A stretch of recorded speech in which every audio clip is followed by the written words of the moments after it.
kabalo mga idol.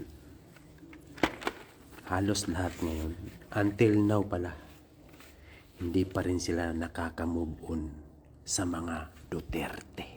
Lalo na ngayon kay Inday Sara.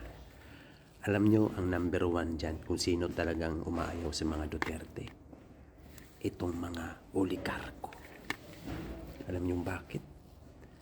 Kasi sa estado ng pamumuhay nila.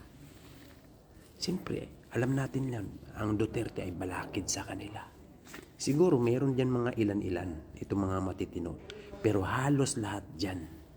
Kaya sabi ko sa inyo, ang pagiging presidente, hindi lang taong bayan ang nagpipili. Pati yan sila. Number one yan sila, itong mga oligarko. Tandaan nyo yan. Kasi balakid sa kanila yon.